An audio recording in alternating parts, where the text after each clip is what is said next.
विद्यार्थी मित्रांनो, तुमचं पुन्हा एकदा स्वागत आहे आपल्या संघर्ष योद्धा या यूट्यूब चॅनलवरती. तर मित्रांनो, आज आपण चालू घडामोडीतील सन्मान आणि पुरस्कार बघणार आहोत, जे आंतरराष्ट्रीय पातळीवरती, देश पातळीवरती व राज्य पातळीवरती पुरस्कार देण्यात आले आहेत.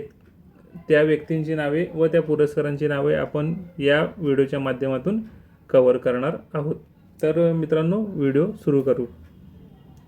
2025चा गिरीश गांधी सामाजिक राष्ट्रीय पुरस्कार हेरंब कुलकर्णी यांना देण्यात आला आहे. 2025चा गिरीश गांधी राष्ट्रीय सामाजिक पुरस्कार हेरंब कुलकर्णी यांना देण्यात आलेला आहे. तर पुढचा आहे घाना देशातील सर्वोच्च नागरी सन्मान. त्या सन्मानाचं नाव आहे officer of the order of the star of the Ghana. हा पुरस्कार आपल्या देशाचे पंतप्रधान नरेंद्र मोदी यांना 3 जुलै 2025 रोजी प्रदान करण्यात आला आहे. तर पुन्हा एकदा बघा मित्रांनो, घाना देशाचा सर्वोच्च नागरी सन्मान officer of the order of the star of घाना हा पुरस्कार नरेंद्र मोदी यांना 3 जुलै 2025 रोजी प्रदान करण्यात आला आहे. पुढचा आहे स्वच्छता सर्वेक्षण पुरस्कार.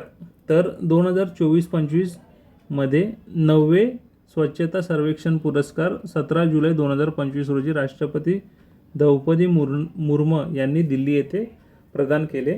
तर त्या पुरस्कारामध्ये काही कॅटेगरीज असतात. त्या कॅटेगरी वाईज हे पुरस्कार दिले जातात. तर ती कॅटेगरीज वाईज आपण पुरस्कार बघू. तर पहिलं आहे सुपर लीग श्रेणी. यामध्ये 8व्या वर्षी मध्य प्रदेशमधील इंदूर हे शहर पहिल्या क्रमांकावर राहिले आहे. तर सलग 8व्या वर्षी मध्य प्रदेशातील इंदूर हे शहर पहिल्या क्रमांकावर राहिलेले आहे. तर ती कॅटेगरी आहे सुपर लीग श्रेणी. पुढचं आहे 10 लाखांपेक्षा जास्त लोकसंख्या असलेल्या शहरांमध्ये अहमदाबाद शहराने सर्वात स्वच्छ शहराचा पुरस्कार पटकावला आहे. तर ज्या शहराची संख्या 10 लाखापेक्षा जास्त आहे, या शहरामध्ये प्रथम आलेला शहर आहे अहमदाबाद. यांनी सर्वात स्वच्छ शहराचा पुरस्कार पटकावला आहे. पुढची कॅटेगरी आहे 3 ते 10 लाख लोकसंख्या असलेल्या शहरांमध्ये मीरा भाईंदर महानगरपालिकेने सर्वात स्वच्छ शहराचा पुरस्कार पटकावला आहे. तर 3 ते 10 लाखची जी कॅटेगरी आहे, ज्याची लोकसंख्या 3 ते 10 लाख आहे, या लोकसंख्येच्या शहरांमध्ये मीरा भाईंदर या महानगरपालिकेने सर्वात स्वच्छ शहराचा पुरस्कार पटकावला आहे. पुढची कॅटेगरी आहे 50,000 ते 3 लाख लोकसंख्या असलेल्या शहरांमध्ये सातारा जिल्ह्यातील कराड शहराने सर्वात स्वच्छ शहराचा पुरस्कार पटकावला आहे.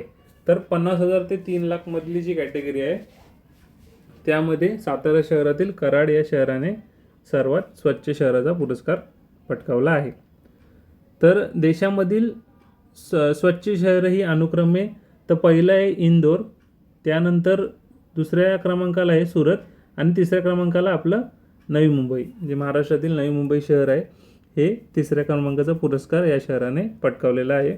तर यामध्ये नवी मुंबई हे लक्षात ठेवा मित्रांनो, तिसऱ्या क्रमांकाचं नवी मुंबई जो पोलीस भरती पेपर असतो त्यामध्ये हा प्रश्न विचारू शकतात की देशातील तिसऱ्या क्रमांकाचे स्वच्छ शहर हे कोणतं आहे, तर नवी मुंबई आहे. त्यामुळे हे लक्षात ठेवा.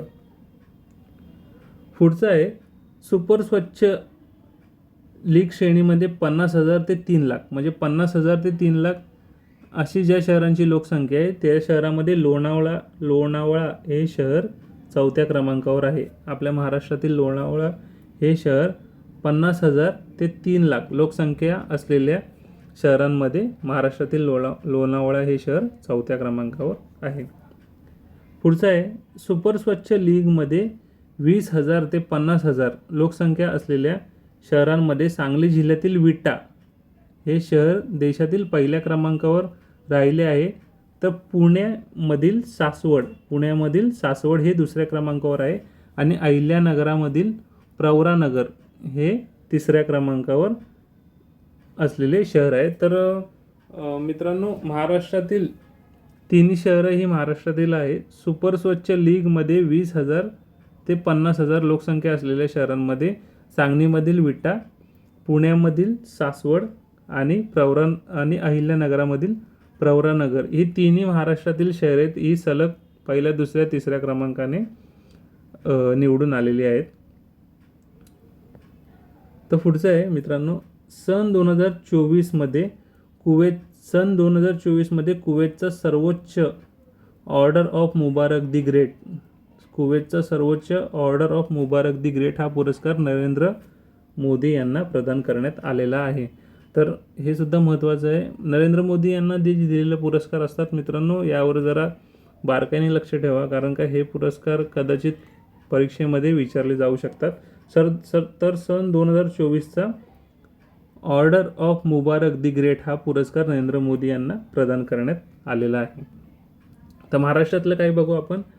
2025चा संत श्री नामदेव महाराज पुरस्कार उपमुख्यमंत्री एकनाथ शिंदे यांना देण्यात आला आहे. तर 2025चा संत श्री नामदेव महाराज पुरस्कार उपमुख्यमंत्री एकनाथ शिंदे यांना देण्यात आला आहे. पुढचं आहे, महाराष्ट्र शासनाचा संगीत क्षेत्रातील सर्वोच्च गान सम्राज्ञी लता मंगेशकर पुरस्कार 2025चा गझल गायक भीमराव पांचाळे यांना देण्यात आलेला आहे. तर महाराष्ट्र शासनाचा संगीत क्षेत्रातील सर्वोच्च हा पुरस्कार आहे महाराष्ट्र शासनाचा गान सम्राज्ञी लता मंगेशकर पुरस्कार. तर 2025चा हा पुरस्कार गझल गायक भीमराव पांचाळे यांना देण्यात आलेला आहे. पुढचा आहे, महाराष्ट्र शासनाचा 2024चा व्ही शांताराम जीवनगौरव पुरस्कार हा महेश मांजरेकर यांना देण्यात आलेला आहे. तर ॲक्टर आहेत हे महेश मांजरेकर, यांना 2024चा व्ही शांताराम जीवनगौरव पुरस्कार देण्यात आलेला आहे. तर महाराष्ट्र शासनाचा 2024चा व्ही शांताराम विशेष योगदान पुरस्कार, चुकीची दुरुस्ती करतो,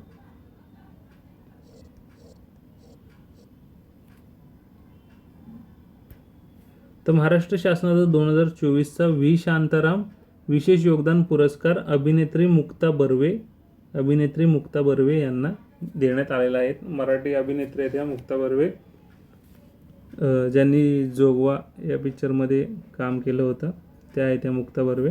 त्यांना 2024चा व्ही शांताराम विशेष योगदान पुरस्कार देण्यात आलेला आहे. तर महाराष्ट्र शासनाचा 2024चा राज कपूर जीवनगौरव पुरस्कार अनुपम खेर यांना देण्यात आलेला आहे. तर 2024चा राज कपूर जीवनगौरव पुरस्कार अनुपम खेर यांना देण्यात आलेला आहे. पुढचं आहे, महाराष्ट्र शासनाचा 2024चा राज कपूर विशेष योगदान पुरस्कार अभिनेत्री काजोल यांना देण्यात आलेला आहे. अभिनेत्री काजोल म्हणजेच काजोल देवगन, अजय देवगन यांच्या पत्नी अभिनेत्री काजोल यांना 2024चा राज कपूर विशेष योगदान पुरस्कार देण्यात आलेला आहे. पुढचा आणि शेवटचा, महाराष्ट्र शासनाचा 2025चा पहिला छत्रपती शिवाजी महाराज महावारस पुरस्कार युनेस्कोमधील भारतीय प्रतिनिधी विशाल शर्मा यांना देण्यात आलेला आहे. तर महाराष्ट्र शासनाचा 2025चा हा पहिल्यांदाच हा पुरस्कार देण्यात आलेला आहे. तर पहिला छत्रपती शिवाजी महाराज महावारस पुरस्कार हा युनेस्कोमधील भारतीय प्रतिनिधी विशाल शर्मा यांना देण्यात आलेला आहे. तर मित्रांनो, हे झाले काही महत्त्वाचे पुरस्कार. तर आपण सध्या इथे थांबणार आहे. तर या पुढचा पार्ट मी लवकरच घेऊन येणार आहे. तर मित्रांनो, तात्पुरतं इथेच थांबतो मी. तर व्हिडिओला लाईक करा, शेअर करा आणि चॅनलला आपले सबस्क्राईब करा. तुर्तास इथेच थांबतो मित्रांनो. तोपर्यंत सर्वांना जय हिंद.